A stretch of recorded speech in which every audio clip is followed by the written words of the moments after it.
The blare of my phone jerks me from a dreamless sleep at 2:17 a.m. My security app flashes red with an urgent notification. Someone is at the greenhouse. My pulse quickens as I grab my keys and slip on yesterday's jeans, still crusted with soil at the knees. The drive to my property takes 11 excruciating minutes. My headlights catch the gate first, and my stomach drops. The padlock hangs uselessly, broken clean through. I park haphazardly, leaving the headlights on to cut through the darkness. My hands tremble as I push open the gate. Glass crunches beneath my boots like winter ice breaking. The sound echoes in my chest, each step forward revealing more destruction. No, no, no. The words tumble from my lips, barely audible over the thundering of my heartbeat. Inside, the devastation steals my breath. Thousands of plants lie broken and scattered across concrete floors, hanging baskets smashed, potted orchids sliced through their centers, rare succulents crushed under boot prints. The order for Hartwell Properties' $22,000 of carefully cultivated plants destroyed beyond salvation. I stumble to the small office in the back corner, praying the security system captured something useful. The camera screen flickers to life under my touch. I rewind the footage with shaking fingers. There, He Island. Tyler, my brother. His face perfectly illuminated as he looks directly into the camera, raising the garden shears he stole from my tool shed. The hatred in his eyes burns through the screen as he systematically destroys everything I've built. My knees give out. I sink to the floor amid pottery shards and scattered soil. The footage plays on 2 hours of methodical destruction. Tyler occasionally glancing at the camera, making sure I would see him, would know exactly who did this.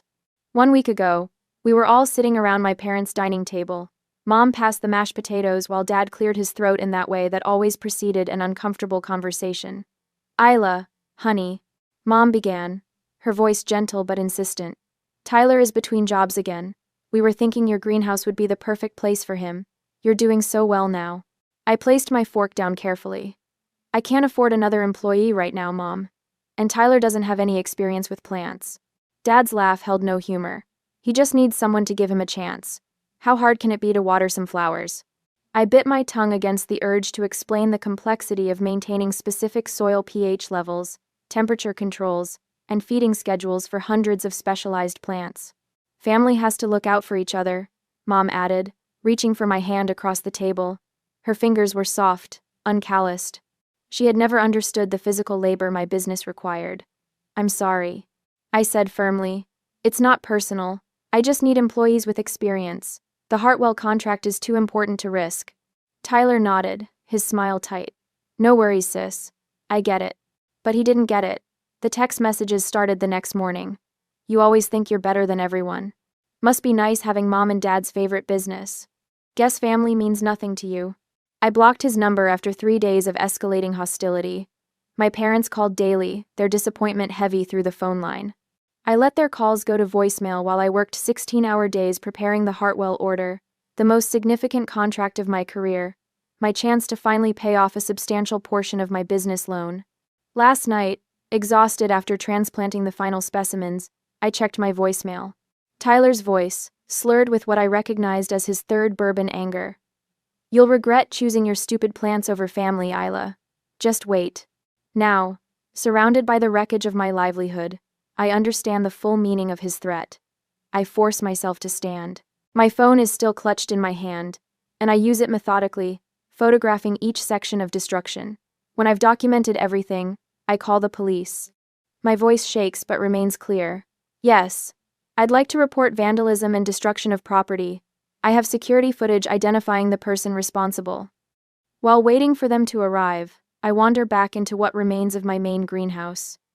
I remember buying this land 4 years ago, the pride I felt signing those papers with money I'd saved working 3 jobs since high school. The loan officer had smirked when I first walked in, but his expression changed when I presented my business plan, detailed down to the penny. On the security monitor, Tyler swings a hammer into a row of terracotta pots. His movements are precise, not frenzied. This wasn't done in anger. This was calculated malice. I feel something shift inside me as I watch the footage a second time. The shock recedes, replaced by an unexpected clarity. I stand straighter, wiping soil from my palms onto my jeans. "This ends today," I whisper to the empty greenhouse. The tremor has left my voice. I hear sirens approaching in the distance. Outside, the sky is beginning to lighten at the edges. Dawn is coming. I walk to meet the police officers, stepping carefully through the debris of what was, ready to fight for what will be. The following hours passed by at the police station, and filing reports.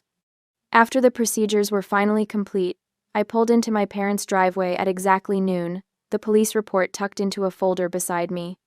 The house looks smaller somehow, the white columns and brick facade less impressive than they seemed throughout my childhood. My fingers tighten around the steering wheel. I've rehearsed this conversation for hours, but my throat still constricts at what waits inside. The doorbell chimes the same 8 notes it has since I was 10. Mom answers wearing her Sunday cardigan, though it's Tuesday. Her smile falters when she sees my expression. Isla, honey, we weren't expecting you. I need to talk to everyone. My voice comes out steadier than I feel. Tyler included. She hesitates, then steps back. We're in the living room.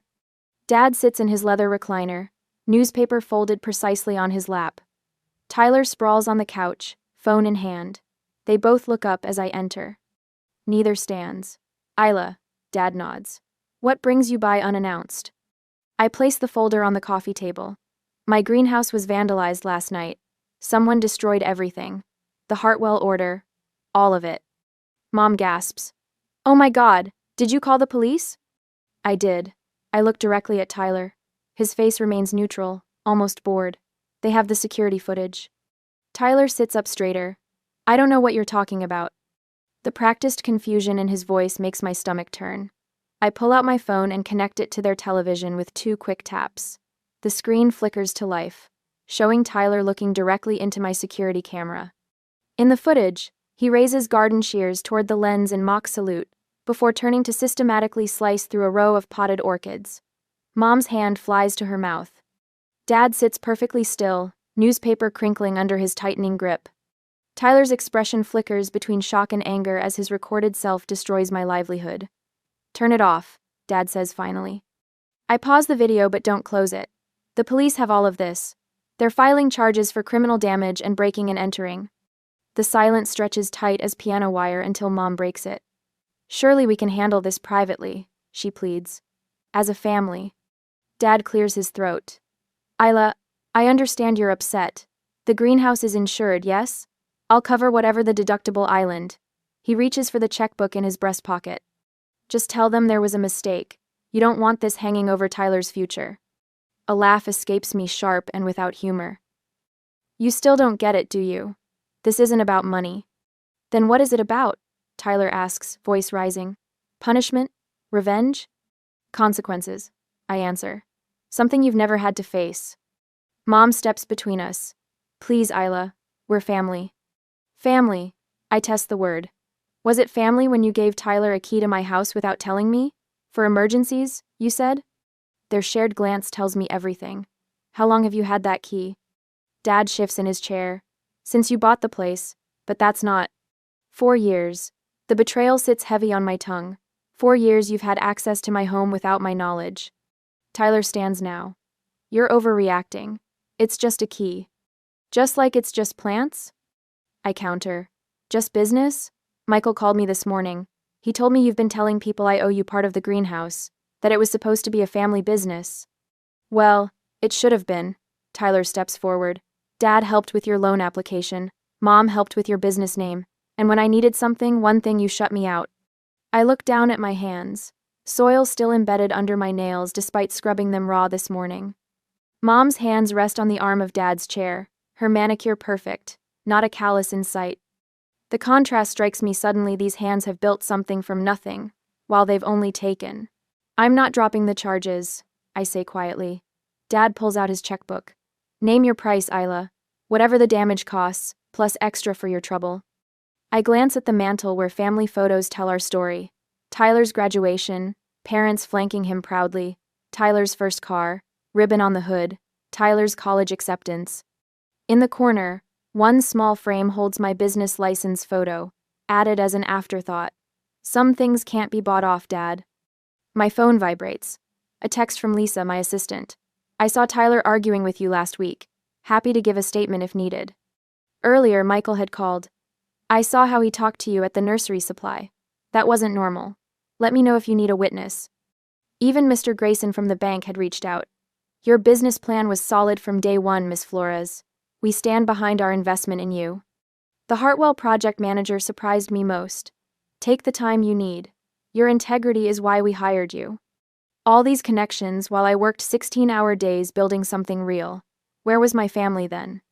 I remember planting the first saplings on my property alone, muscles screaming, while they vacationed with Tyler in Florida. You don't understand what you're doing, Dad warns. This will change everything. Good. I tuck my phone away. Everything needed to change. Tyler's face contorts. The mask slips completely.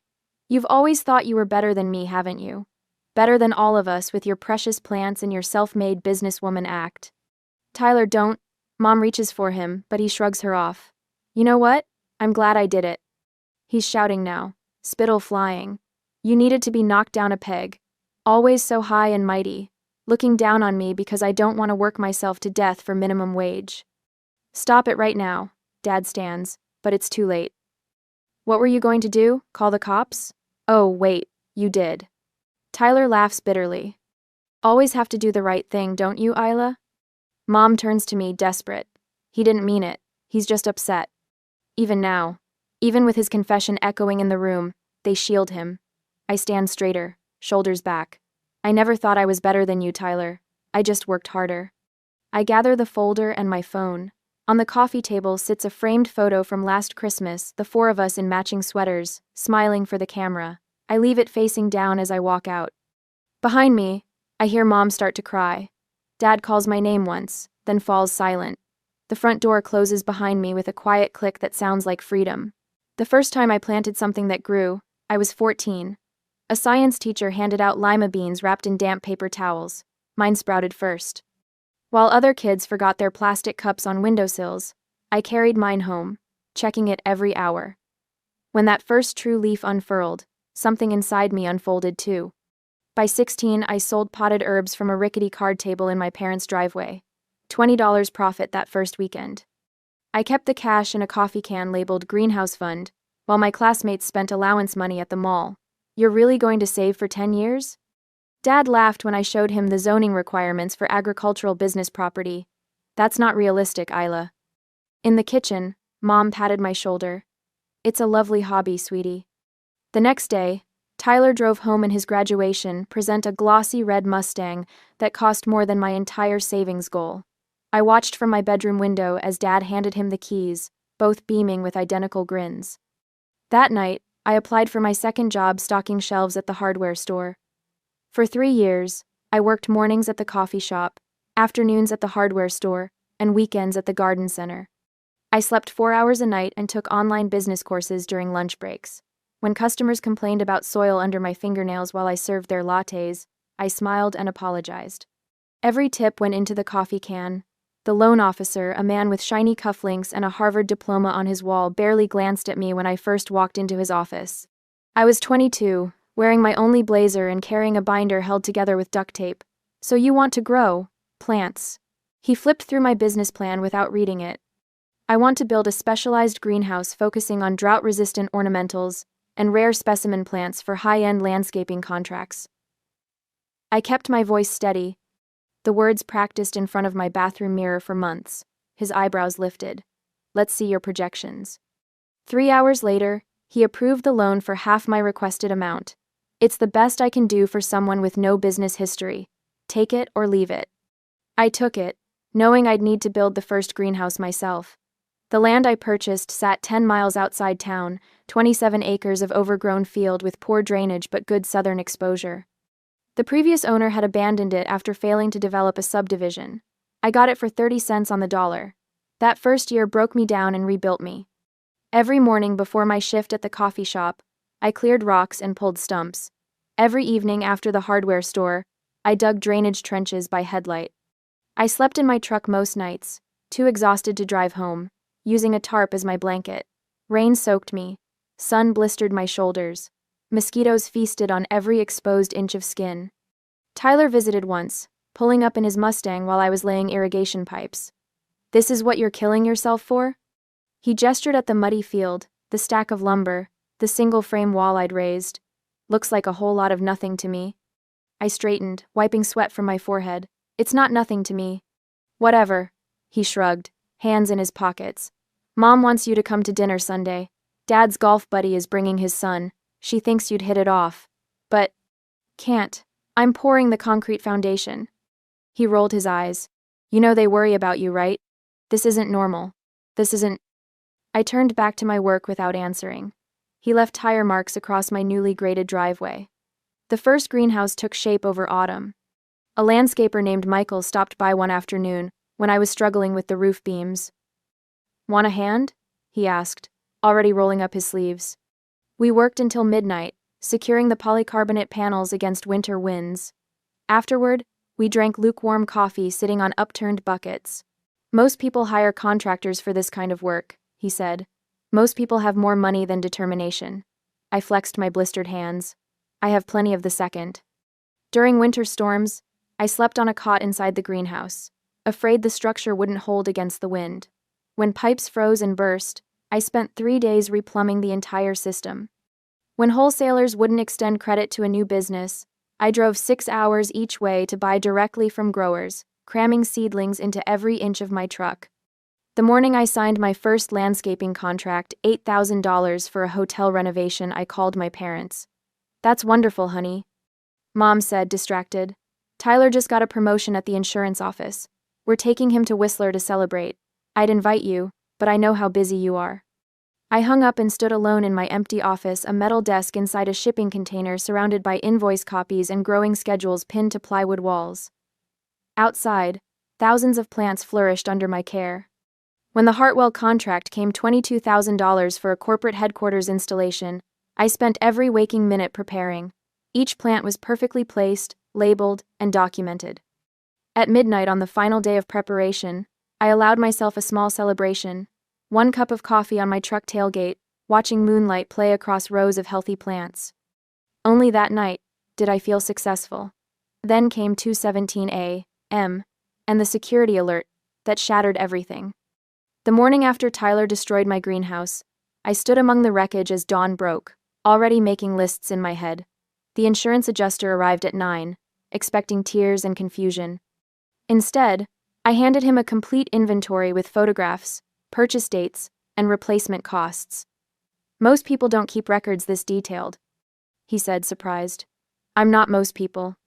When I returned from my parents' house, 3 cars had pulled into my ruined driveway.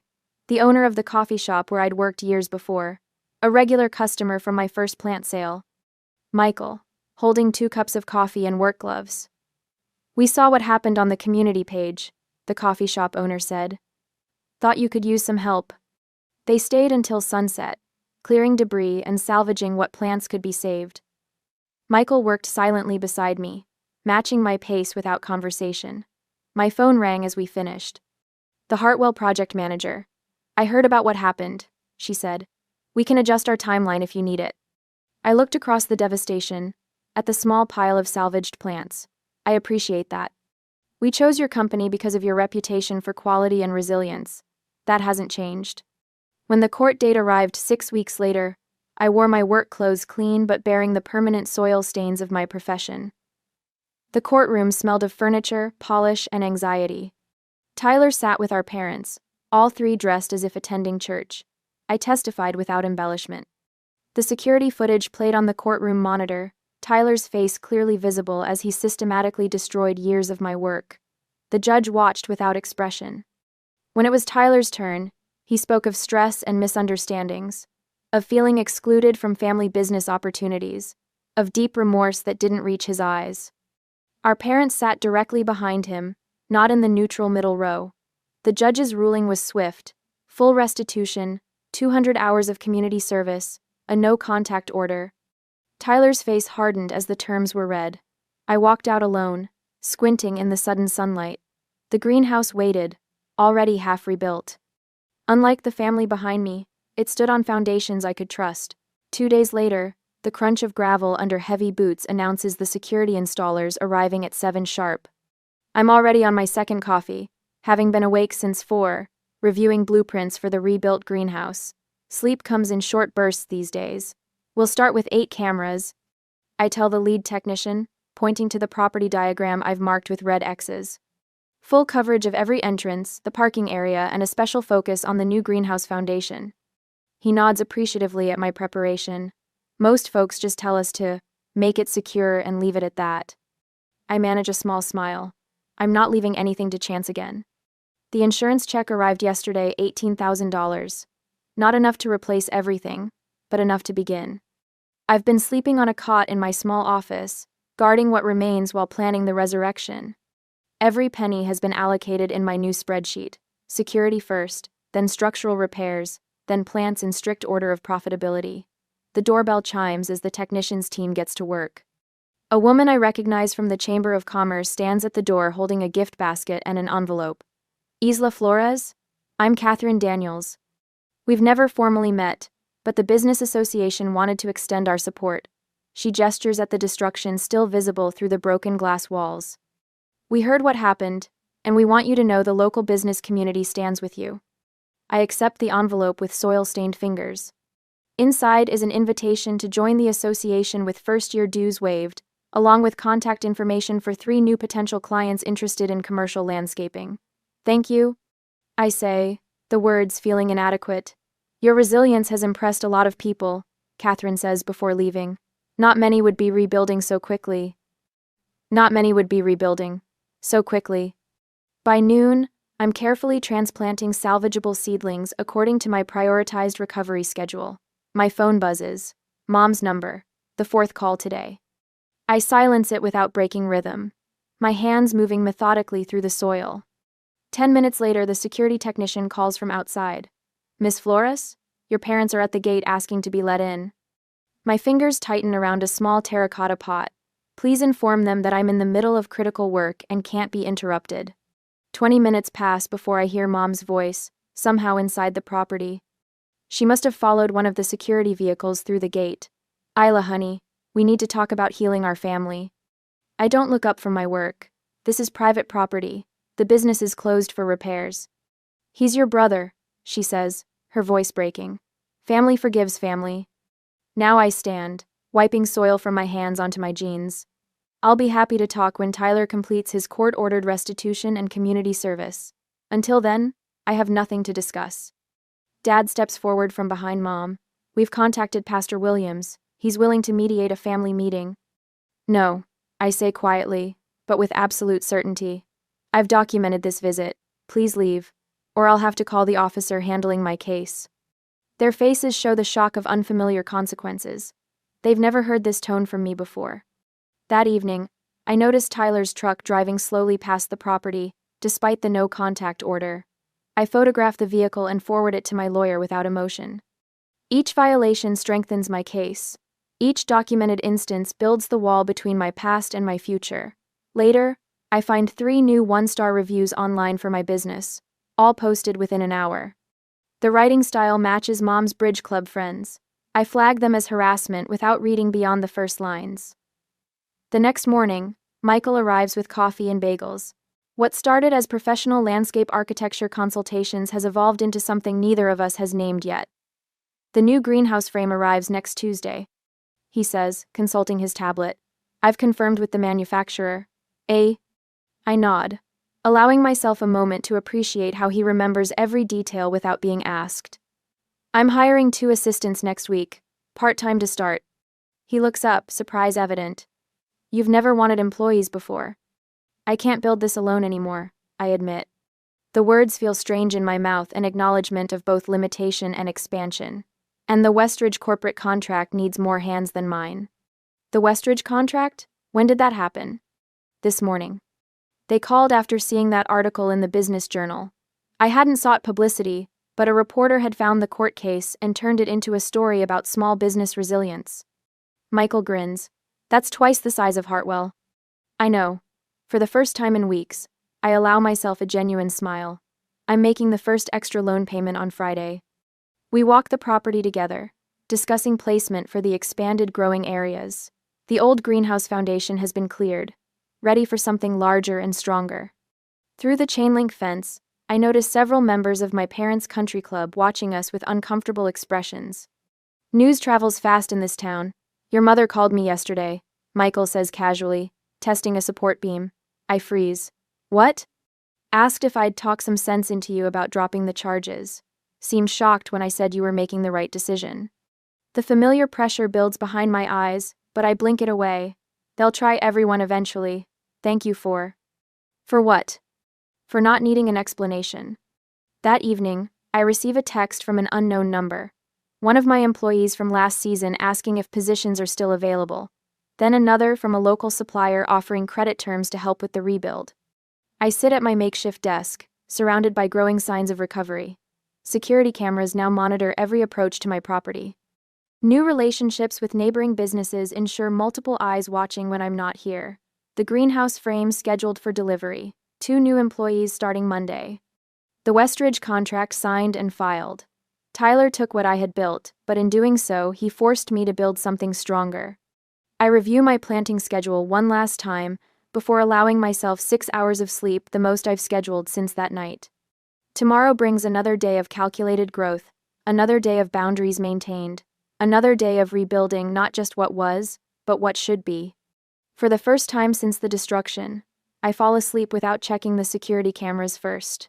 After 6 weeks of boundaries and unanswered calls, Mother's text arrives as I'm finishing inventory. Family dinner tonight, 7 p.m. Time to make peace. I read it 3 times, stomach tightening. This feels like another ambush. But avoiding them forever isn't the solution. You don't have to go, Michael says when I call him. But if you decide to, I'm coming with you. I'm coming with you. I decided to go, but I am bringing all other evidence of my brother's harassment. That evening, his steady presence beside me as we pull into my parents' driveway steadies my breathing. The house looks exactly the same: pristine lawn, polished brass knocker, autumn wreath perfectly centered. Mom opens the door before we knock, her smile too bright. Isla, sweetheart.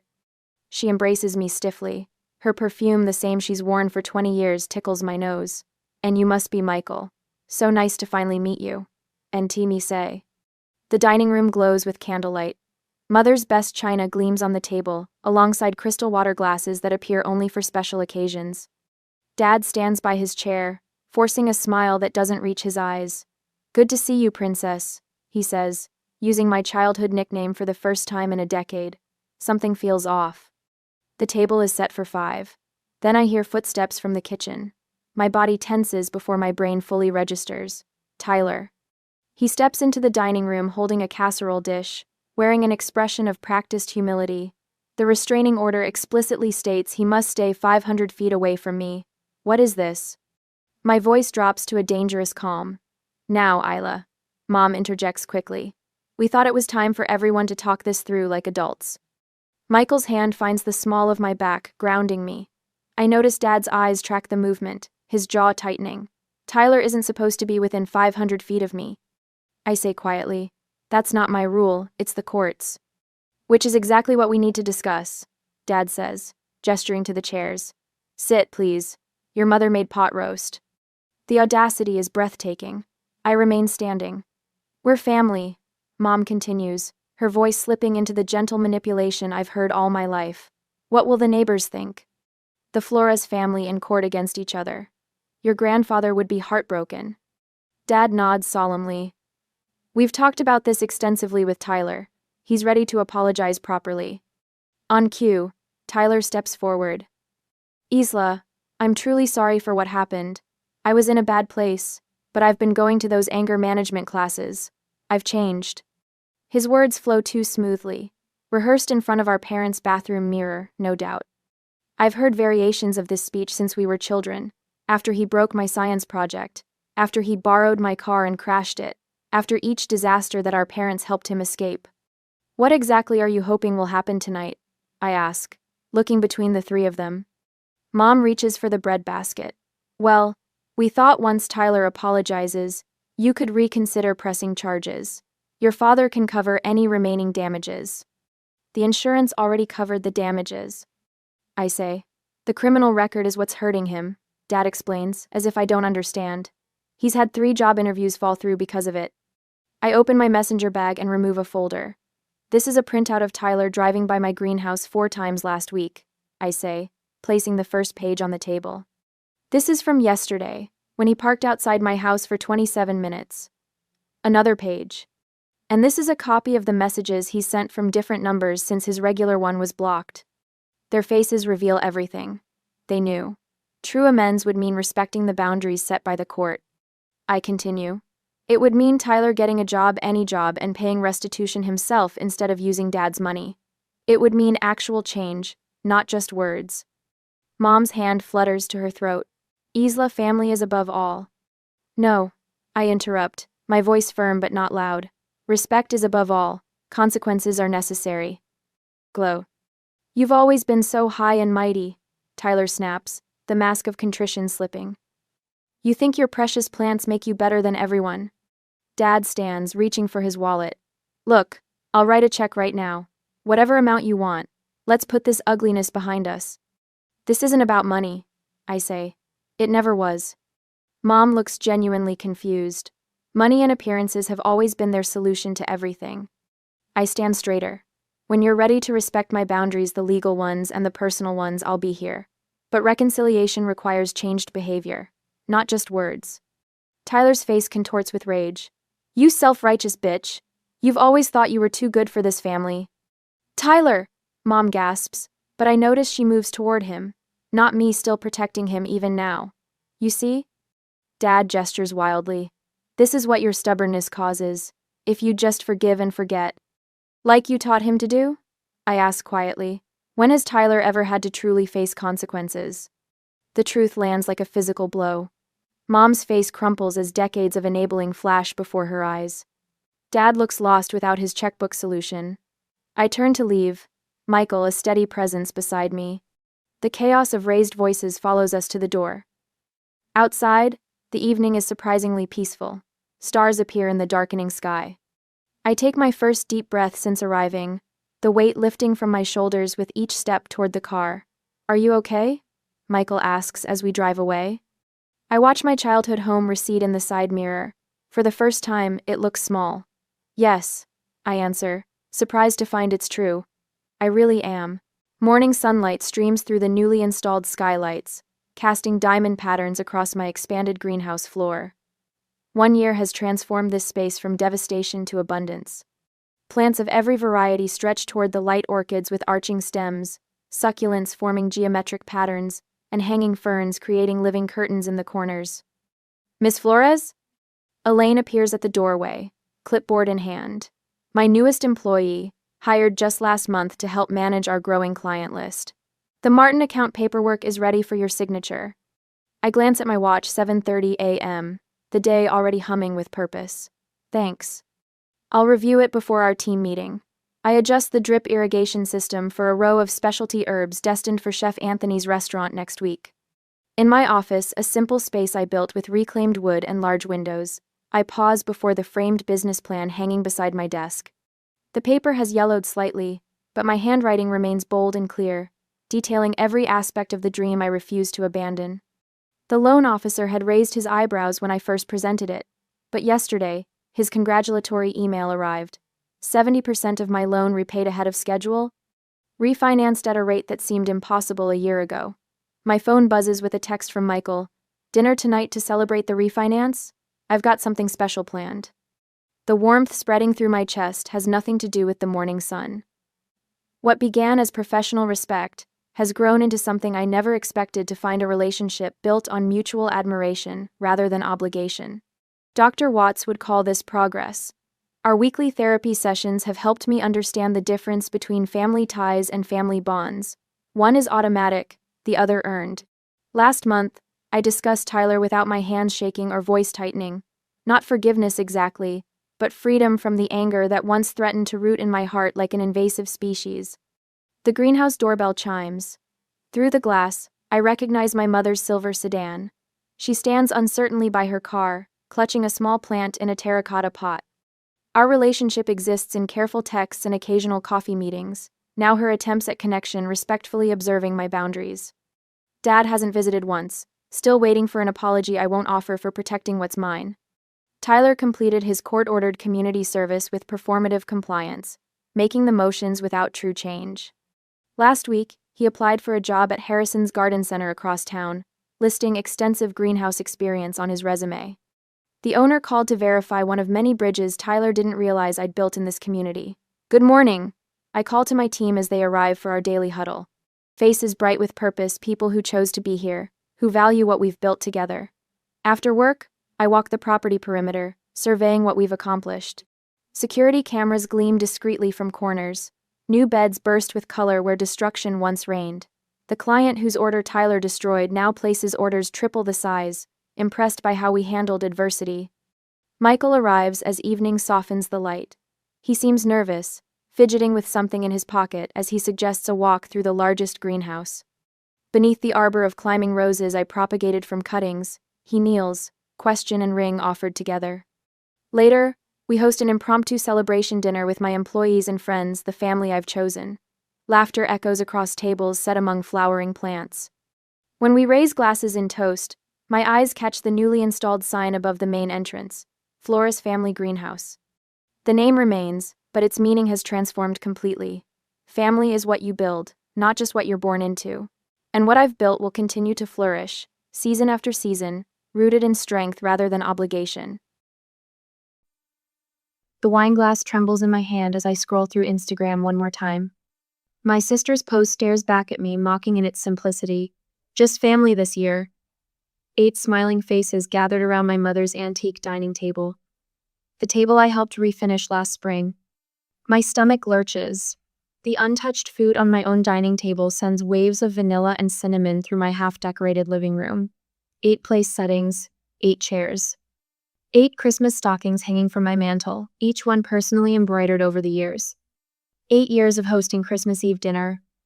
8 years of coordinating everyone's schedules, dietary restrictions, and gift preferences. 8 years of my home being the heart of our family's holiday tradition. Until tonight. I zoom in on the photo, my thumb shaking against the screen.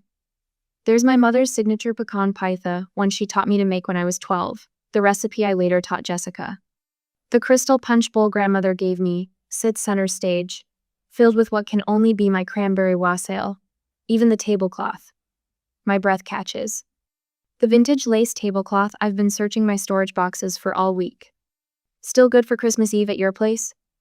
My text from 2 weeks ago floats in the family group chat, blue bubbles marked seen by everyone. No responses. Just those little read receipts staring back at me. I take another sip of wine, remembering the signs I chose to ignore. Mom's vague, "Oh, we'll see about the extra turkey," when I mentioned shopping. Jessica's sudden fascination with grandmother's old ornaments, the ones I carefully wrap in tissue paper each January. Andrew's odd question last Sunday.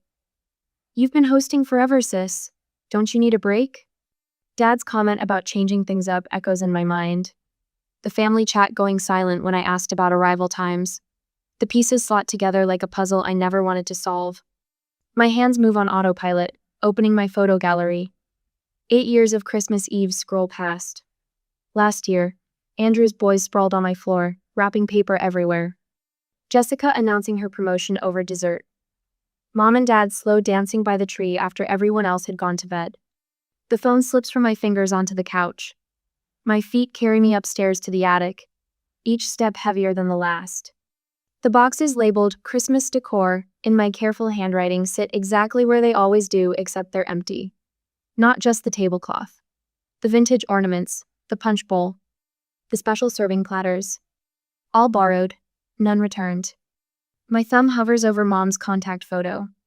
The call connects, rings once, twice, straight to voicemail. I try again, voicemail. A third time, the same artificial chirp of her automated greeting. The tears come slowly at first, then in a rush that burns my cheeks. My reflection in the attic window shows a woman I barely recognize, mascara tracking down her face. But something else catches in my throat, rises in my chest. A laugh, sharp and unexpected. 8 years of Christmas Eve dinners. 8 years of making sure everyone's favorite dishes appeared on the table. 8 years of remembering that Andrew's oldest is allergic to walnuts, that Jessica needs gluten-free options, that Dad's blood pressure means watching the salt. 8 years of being the reliable one, the responsible one, the one who makes everything perfect. I stand up straight, my reflection sharpening in the window. The Christmas lights from my half-decorated tree downstairs cast colorful shadows across my face. 8 years of carrying everyone's expectations, their comfort, their traditions. My feet move with purpose now, down the stairs to my bedroom. The suitcase under my bed slides out easily, the good one. The one I bought for a trip to Europe that I canceled when Jessica needed help planning her wedding. My phone buzzes. The family group chat explodes with messages. Where are you? The turkey's overcooked. Mom's upset. Are you okay? This isn't like you, Elaine. My fingers type out a message. Enjoy your Christmas. I've decided to enjoy mine. The delete button glows beneath my thumb. 8 years of trying to make everyone happy. 8 years of putting myself last. I open my laptop instead. The travel website loads, bright and inviting. New Orleans, one-way ticket, Christmas morning arrival. For the first time in 8 years, I choose myself. Would you have sent that text or disappeared without a word? Tell us in the comments what your first move would be after such a discovery. My suitcase lies open on the bed, a blank canvas waiting to be filled. For once, I don't reach for the beige sweater or the practical black slacks. Instead, my hands find the crimson blouse I bought 3 months ago, tag still attached, the emerald silk pants my sister called too bold, the golden scarf I never dared to wear. The Christmas tree blinks behind me, casting kaleidoscope shadows across my bedroom walls. Red, green, gold, colors I've denied myself, always afraid of taking up too much space. My phone buzzes on the nightstand, another family message. I don't look. Instead, I fold each bright piece with precision, building a rainbow of rebellion in my luggage. No more invisible clothes for invisible Elaine. The Uber app confirms my ride. 20 minutes. Time enough to write a note if I wanted to. Time enough to call Mom to smooth things over like I always do. My fingers hover over the phone, muscle memory of a lifetime of making peace. But peace at what price? I zip the suitcase with finality. The Christmas tree lights reflect in my bedroom mirror, catching my eye. The woman staring back looks different, already spine straighter, chin higher. I turn them off and take my baggage, then leave the room. I am waiting for the Uber in the kitchen. My phone stays on the kitchen counter when the Uber arrives and we head off to the airport. The airport on Christmas Eve splits people into 2 tribes, the frantic and the serene. Parents wrestling over stuffed bags, children crying over dropped candy canes, teenagers rolling their eyes at both. But here I am, walking against the tide of holiday chaos, calm in my crimson blouse and quiet certainty. Solo Christmas trip? The desk agent's smile holds no pity, just warm curiosity as she checks my ID. Yes, the word comes out stronger than I expect. She types, then looks up with a conspiratorial wink. Premium economy just had a cancellation. Merry Christmas. The upgrade feels like a sign. Or maybe just the first gift I've received this season that doesn't come with strings attached. An hour later, on the plane, the couple next to me settles in with the comfortable synchronization of decades together.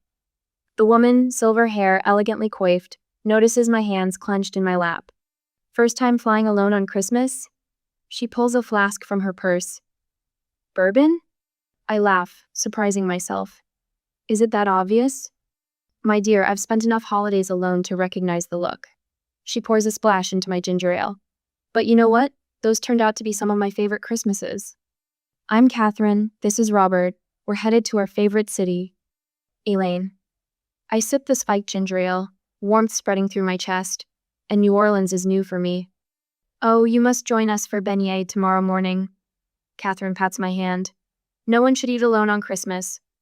Robert nods sagely. Unless they want to. That's the beauty of New Orleans, you can be alone or surrounded, and nobody judges either way. The flight attendant passes, slipping me an extra cookie with a knowing smile. Sometimes family isn't who you expect. A woman across the aisle leans over. I couldn't help overhearing. Left my toxic family 20 years ago, best gift I ever gave myself. She straightens her elegant blazer.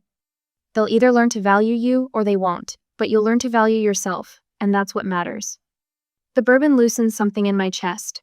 Memories float up like bubbles in champagne. Andrew's annual, you make it look so easy, sis, while watching football instead of helping. Jessica arriving empty-handed to every holiday, but leaving with carefully packed leftovers in my good Tupperware never returned. Dad praising my turkey by comparing it to Mom's before she lost her touch. The pattern's so clear now. Family calling only when they needed something. A last-minute babysitter. A forgotten anniversary rescue. A shoulder to cry on. But when was the last time anyone had asked about my life? My dreams? My needs? I just nod a bit embarrassingly, and 15 minutes later I fall asleep. The stewardess's voices and the view brought me back to reality from my sleep. The plane descends as Christmas morning dawns over New Orleans. 20 minutes later, warm air hits my face as I exit the terminal so different from Connecticut's bitter cold. No snow here, but the air shimmers with possibility. I take a cab and arrive to the hotel half an hour later. My hotel rises from the French Quarter like a grande dame dressed in wrought iron lace. White Christmas lights drape the balconies, dancing in the morning breeze. Simple, elegant. Nothing like my own overwrought decorations back home. Merry Christmas, Miss Elaine. The desk clerk's smile reaches her eyes. You're exactly where you should be. My throat tightens at her words. She hands me a room key with a small gift-wrapped package attached. Welcome to New Orleans. We take care of our own here. The tears finally come as I unwrap a delicate silver fleur-de-lis ornament. Not the harsh sobs of last night's betrayal, but gentle drops of release. Later, I skip the hotel's offered car service. These streets deserve to be walked, claimed at my own pace. A vendor sells bright scarves from a cart on the corner, calling out, "Good morning, Queen," as I pass. I stop, finger the crimson silk, the same color as my blouse. This one has your name on it, he says, draping it around my shoulders. The mirror he holds up shows a woman I barely recognize. Head high, shoulders back. A queen indeed. Café du Monde appears like a mirage in front of me through the morning mist. For the first time in my adult life, I sit alone at a cafe table without pulling out my phone, without a book for cover, without apology. What can I get you, darling? The waitress's pen hovers over her pad. Everything I want, I answer and mean it. My phone buzzes in my purse as I savor the last sugary bite of beignet half an hour later. 27 missed calls. A string of voicemails from Mom, their tone shifting from confusion to alarm to anger. A text from Jessica. Where are you? The food is terrible and Dad's having a fit. Andrew's message lands like a brick. Are you having some kind of breakdown? They're not worried about me, I realize. They're worried about their ruined Christmas. About the tasks left undone, the roles left unfilled. About the empty space where their reliable Elaine should be, smoothing feathers and filling gaps. I pay the bill, stroll around the city a bit longer, and go back to the hotel. Later that evening, the jazz from Jackson Square floats up to my hotel balcony as evening falls. Christmas lights twinkle below, a constellation of earthbound stars. My thumb hovers over the block contact button next to the family group chat. A new message appears from grandmother. They don't know what they've done, do they? Be well, my girl. The French Quarter glows golden in the fading light. In that moment, I understand the betrayal wasn't just about Christmas. It was about seeing my true value for the first time. The next morning, after the Christmas breakfast, I want to visit the cathedral. The bells of St. Louis Cathedral ring through the crisp morning air, their song mingling with a jazz rendition of Silent Night floating up from Jackson Square. My first Christmas morning alone stretches before me like an unwritten page. Royal Street sparkles with simple white lights strung between wrought iron balconies. No inflatable Santas, no synchronized music shows, just the quiet dignity of a city that knows its own worth. A trumpeter on the corner catches my eye and tips his hat, his horn gleaming in the early sunlight. The familiar carol transforms into something new in his hands, each note carrying the weight of generations. My feet carry me toward the cathedral doors without conscious thought. Inside, the air hangs heavy with incense and history. No one here knows I should be in Connecticut, orchestrating the perfect family breakfast. No one knows I'm the daughter who always remembers everyone's dietary restrictions, the sister who never forgets a birthday, the aunt who coordinates all the presents. Here, I'm just another soul seeking sanctuary on Christmas morning. Welcome, child. An elderly usher presses a program into my hand, her smile warm and uncomplicated. No questions about why I'm alone, no pitying glances, just welcome. The wooden pew creaks as I sit, and for the first time in 8 years, I don't have to worry about saving seats or managing personalities or mediating tensions. The freedom of anonymity wraps around me like a blanket. First time in New Orleans? The whisper comes from my left, where a woman about my mother's age sits clutching a well-worn prayer book. Her silver hair catches the light from the stained glass windows. Is it that obvious? The words slip out before I can stop them. Only because you're actually listening to the music instead of treating it like background noise. She extends her hand. I'm Martha. My kids are at their in-laws this year. Elaine. The name feels different here, lighter somehow. I'm taking a different approach to Christmas this year. Martha's knowing smile tells me she hears everything I'm not saying. Best decision I ever made was spending Christmas in New Orleans 10 years ago. Sometimes you have to break tradition to find yourself. The service ends, but our conversation doesn't. Over coffee at Café du Monde 2 hours later, Martha's story spills out between bites of beignet. Her children's gradual drift toward their spouses' families, the subtle exclusions, the painful realization that holding on too tight only speeds the inevitable letting go. Join us for brunch, she says, gesturing to a group of similarly untethered souls gathering at a corner table. We're all refugees from someone else's Christmas. The waiter appears with a bottle of champagne, uncorked with a flourish. On the house, he announces, winking. To chosen family this Christmas. My phone buzzes in my purse again. The screen lights up with familiar names. Dad, Mom, Jessica, Andrew. The texts pile up like snow. This behavior is extremely disappointing, Elaine. Dad's message glows with righteous indignation. The kids keep asking where Aunt Elaine is. How am I supposed to explain this to them? Jessica, master of the guilt trip. You're ruining Christmas for everyone. Is this what you wanted? Mom, ever dramatic. Is this about your breakup last year? We're worried about you, sis. Andrew's concern drips with condescension. The old Elaine would have responded immediately, smoothing ruffled feathers, accepting blame, promising to make it right. Instead, I silence the phone and slip it back into my purse. Later, watching an artist capture the afternoon light in Jackson Square, Martha's question catches me off guard. How long have you been carrying them all? The truth rises to my lips before I can filter it. Since I was 12. Mom was overwhelmed, Dad was distant, and somebody had to hold everything together. The words tumble out, years of unspoken burden finding voice at last. I thought if I just worked harder, planned better, gave more, they'd finally. My voice catches. See you? Martha finishes softly. Yes. The simple admission brings undivided tears. You know what the hardest thing about setting down a heavy load is? Martha pats my hand. Realizing you never had to carry it in the first place. I'm not responsible for their happiness. The words feel foreign on my tongue, terrifying and liberating all at once. The artist looks up from his easel, brush paused mid-stroke. Hold that expression, he says. I paint people in moments of truth. And darling, you're having one right now. An hour later in my hotel room, my phone chimes with a text notification, but for once I don't reach for it. Instead, I walk into the French Quarter Culinary Institute and sign up for a 2-day cooking class. I make dinner reservations at Brennan Stable for one. No apologies. Jazz club tickets through New Year's Eve land in my email, each one a promise to myself. The call to my office takes less than 5 minutes. Family emergency. I say, which isn't exactly a lie, I need another week. For once, I don't offer elaborate explanations or backup plans. That night, scrolling through photos on my phone, I see my family's faces differently.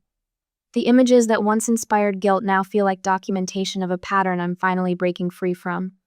One by one, I delete the photos that don't bring joy, keeping only the genuine moments, Dad teaching me to drive, Mom and me baking late at night, Jessica's graduation, Andrew's kids playing in my backyard. My thumb hovers over the family group chat. The message forms slowly, each word carefully chosen. I'm safe and well. I've taken some time for myself this Christmas. I'll be in touch when I return.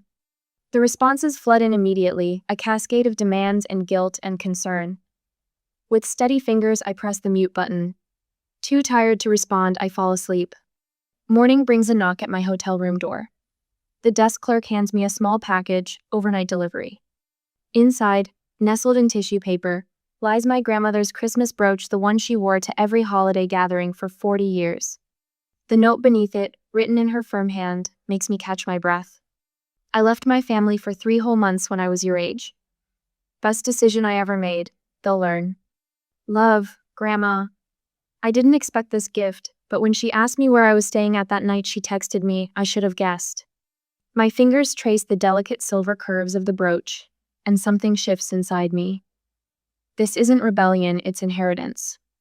The strength to choose myself doesn't come from anger or defiance, but from a long line of women who finally learned to tell the truth. Love shouldn't cost you yourself. Thanks, Grandma, I say it to myself.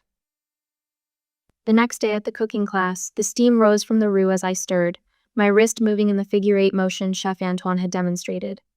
The familiar scent of butter and flour transformed into something richer, darker like my mother's gravy, but with possibilities I'd never considered. Stop, Chef Antoine's voice carried across the kitchen. Look at what you've done, chérie. My spoon froze mid-stroke. The roux had turned the color of copper pennies, deep and complex. Perfect instinct. He bent to examine my work. You've been cooking for others too long. Time to cook for yourself, Non? A laugh bubbled up from somewhere deep inside me. Not the polite chuckle she usually offered when complimented, but something real and bright that echoed off the steel countertops. I met Martha after the class was over. Her voice carried from the next station over. Save some of that joy for tonight's gathering. Their holiday crew, as Martha called their little group, had fallen into an evening ritual at the hotel's courtyard. 4 women who'd chosen solitude over obligation this Christmas, sharing one simple truth each night, something they'd done purely for themselves that day. The French Quarter had wrapped itself around me like a familiar shawl. Shop owners nodded as I passed, calling out greetings. Morning, Miss Elaine. From the coffee shop owner. Those earrings suit you. From the antique dealer who'd sold them to me yesterday. My phone buzzed. Jessica's name lit up the screen, along with a voicemail notification. My finger hovered over the delete button, but Chef Antoine's words about instinct echoed in my mind. I pressed play. It's been awful without you. Jessica's voice cracked. The turkey was so dry. Nobody remembered which presents went to which kids. Mom keeps crying in the bathroom. I didn't know. I never realized how much you actually did. 3 more messages followed. My mother confessing the green bean casserole had burned. My father's gruff attempt at reconciliation. Your sister just doesn't have your touch, honey. Andrew admitting his boys had fought over dessert, no one knowing how to mediate like I always did. A text from grandmother made her smile. They're learning what you actually did all these years. About time. At another class the next day, the copper-colored roux bubbled, demanding attention. I added the trinity of vegetables, the sharp knife fork I'd learned in yesterday's class, making quick work of the onions, celery, and bell peppers. No tears this time, another small victory. Later that evening at my room, when my phone displayed grandmother's familiar contact photo, I answered on the first ring. You sound different, grandmother said instead of hello. I am different. Good, now tell me what you need to say. The words came easier than I expected. It wasn't about the party. They could have asked me, talked to me. Instead, they just took. Like always. They took you for granted because you let them, sweetheart. Grandmother's voice held no judgment, only understanding. Sometimes love needs teeth. I touched the brooch, pinned to her blouse, grandmother's Christmas gift. I'm not ready to talk to them yet. Then don't. And she hung up. My phone chimed with a group message. Jessica again. We're booking flights to New Orleans. All of us. We'll make it right. My fingers moved across the screen, typing with a certainty that surprised her. No. I'll see you when I return as planned. But we want to make it up to you. Jessica's response came instantly. This time is mine. Please respect that. The silence that followed felt like victory. Walking past a shop window later that night, I caught my reflection and stopped. The woman looking back stood straighter, her shoulders relaxed instead of braced for everyone else's burdens. The red scarf she'd bought her first day here blazed against her white blouse, grandmother's brooch catching the afternoon light. You've changed. The street artist who'd sketched her last week nodded toward his easel. Look. 2 sketches sat side by side. The first showed a woman wound tight as a spring, smile careful, eyes searching for approval. The second, today's, captured something else. Something free. I'll take them both, I said, reaching for my wallet. That evening, curled in the hotel's wrought iron chair, I opened her laptop. The confirmation for her Easter flight to Santa Fe next year, appeared in her inbox another family gathering she'd always organized. Not again. My journal lay open beside me, pages filled with clear, firm boundaries. Another dinner with Martha, who lived closer than she'd realized. A cooking class she might host not out of obligation, but joy. Ground rules for future family events. I wrote in careful letters. Gifts freely given, not taken for granted. 20 minutes later, my phone buzzed with my return flight confirmation. 2 days until I faced my old life with my new boundaries. Martha's words from dinner echoed in her mind. Remember, you're the one who sets the price of admission to your life now. I rearranged my suitcase, suddenly aware of how different its contents were: bright colors instead of neutral peacekeeping clothes, cookbooks bought for pleasure instead of service, the twin sketches carefully wrapped in tissue paper. As I zipped it shut, a question surfaced. Would I even fit back into the life I'd left behind? The answer, I realized, didn't matter. That life would have to expand to fit my now. The morning sun filtered through wrought iron as I stood on my final New Orleans balcony, watching the city wake. My journal lay open beside a half-empty coffee cup, its pages filled with 8 years of revelation, 8 years of carrying everyone's expectations, 8 years of making myself smaller to make room for their comfort. Martha's number glowed in my contacts under a real family, while grandmother's brooch caught the light from where I'd pinned it to my new red scarf. The metal felt warm against my collarbone, a constant reminder of her message. Freedom looks good on you. I thanked her and called the cab. It was time to go home. The driver arrived 10 minutes later and helped put my baggage into the trunk. Going home, ma'am. The driver glanced at me in the rearview mirror as we pulled away from the French Quarter. I met his eyes, surprised by the steadiness in my own reflection. Something like that. During the flight, I fell asleep, and when the stewardess's voice gently woke me up, we were ready to land. I collected my luggage, arranged the Uber, and headed back home. My house stood exactly as I'd left it when I returned to museum of the moment everything changed. Half-hung garland draped the banister. The dining room table remained set for 8, fine china gathering dust, platters of spoiled food marking time like a clock stopped at the moment of impact. 3 gift baskets crowded my front porch, their cellophane wrapping rustling in the winter wind. Apology offerings wrapped in plastic and ribbon.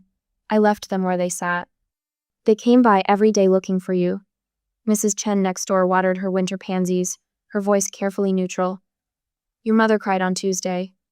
I nodded, fitting my key into the lock. The door closed behind me with a satisfying click, sealing me inside my quiet space. I had exactly 47 minutes to shower and change before they arrived. Mother's text had warned me they were coming, whether I wanted them or not. They showed up 10 minutes early.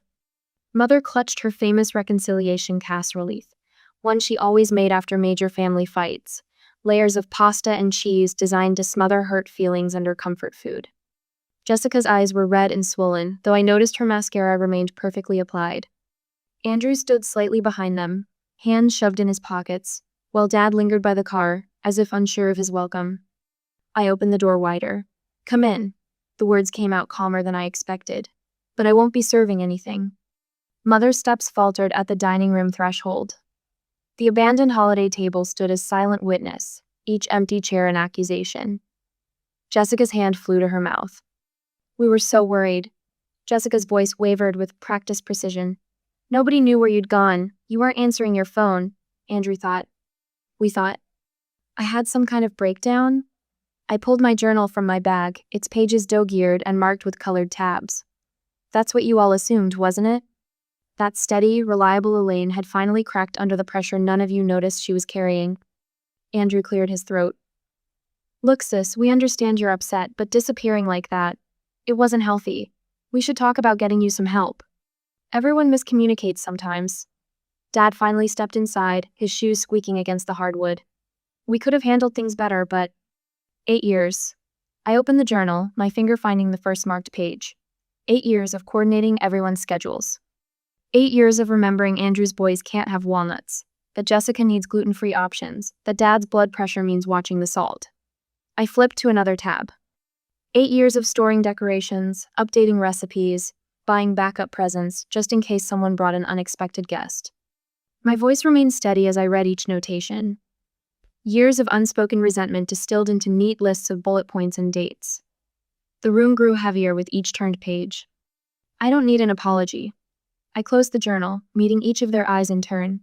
I need change. Mother set her casserole on the coffee table, her hands twisting her wedding ring. Sweetheart, we never meant. I'll host when I choose to, not by default. The words came easily now, rehearsed in front of my New Orleans hotel mirror. Assumptions are no longer acceptable. I give what I receive. My time and effort are valuable, treat them that way. I touched grandmother's brooch, drawing strength from its familiar weight. I love you, but I love myself too. The silence stretched until Jessica's perfect mascara finally smeared with real tears. I wanted to be like you, she whispered, not replace you. You make everything look so easy, so perfect. I thought if I could do Christmas like you did. You figured out pretty quick it wasn't that simple, didn't you? The question held no bitterness, only curiosity. The turkey was raw in the middle. Jessica sank onto my couch. Nobody could find the right presents because you usually label everything. Half the decorations didn't make sense because you know where all the special pieces go. She looked up, makeup streaking her cheeks. How do you do it every year? She shouldn't have to.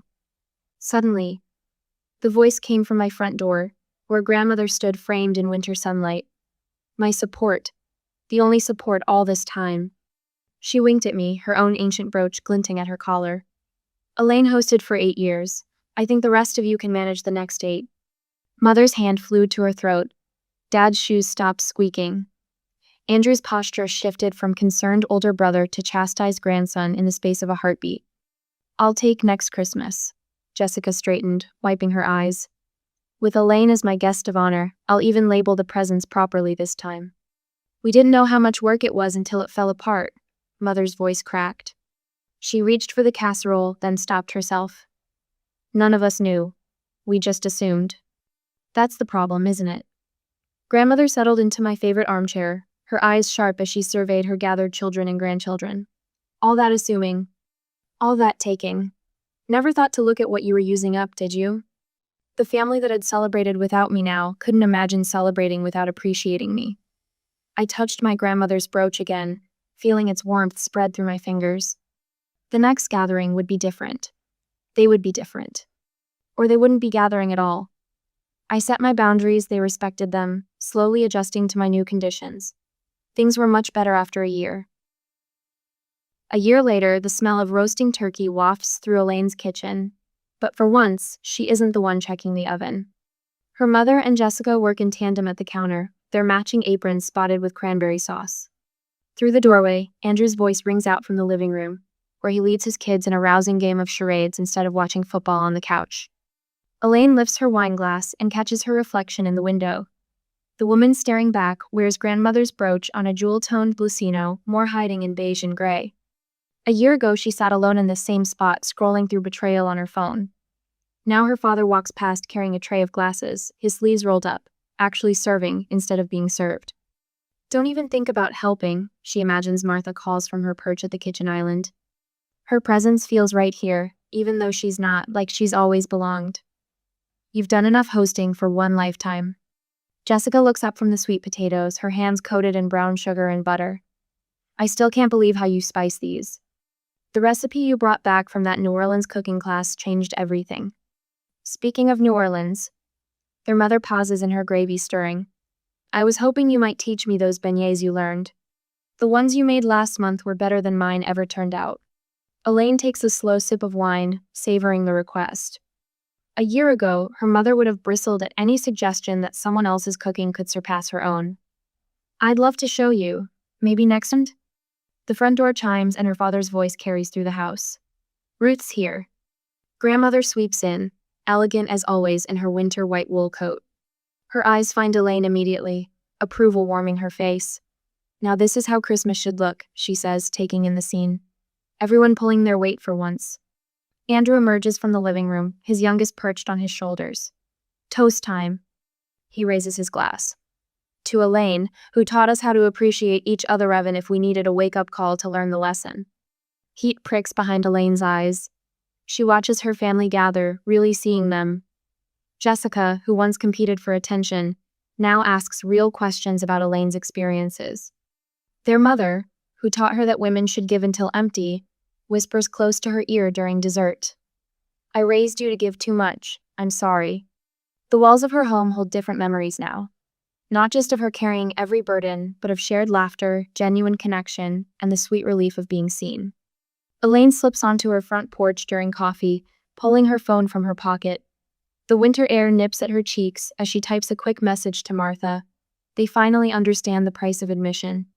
Through the window, she watches her family clear dishes without being asked. The sound of their laughter floats out, mingled with the clink of plates and the soft music from her carefully curated playlist. Love with Boundaries feels different, steadier, cleaner, more real. Back inside, the conversation flows around summer plans. Paris? Jessica leans forward, genuinely interested. Solo again, or want company this time? Solo, Elaine answers, no apology in her voice. But I might need a companion for the cooking class I'm taking in Provence after. You'll have to teach us everything you learn, their mother says, and Elaine hears the shift in her voice note demand. But request. Not expectation, but invitation. Grandmother's knowing smile gleams across the table. She's watched this transformation with the patience of someone who walked a similar path decades ago. Her fingers brush the edge of the family recipe book they'd gifted, her every contribution properly credited, every story honestly told. The Christmas tree lights catch grandmother's brooch as Elaine pins it to her dress. Tiny stars of light dance across the ceiling, so different from last year's half-decorated tree and cold, abandoned feast. Grandmother takes her hand, her grip still strong despite her years. Freedom looks good on you, she murmurs, and Elaine squeezes back. A year ago, she sat alone in New Orleans, learning to choose herself. Tonight, she stands surrounded by family, who finally understand that love isn't measured in sacrifice. The greatest gift wasn't the one she gave herself last Christmas when she walked away. It was the permission to keep choosing herself, every day since. Looking around her full living room, Elaine knows the truth. She isn't the same woman who fled last Christmas Eve, and she never will be again. But more importantly, neither is her family. They've all learned that the price of admission to someone's life isn't paid in demands or expectations, but in respect, reciprocity, and the courage to change.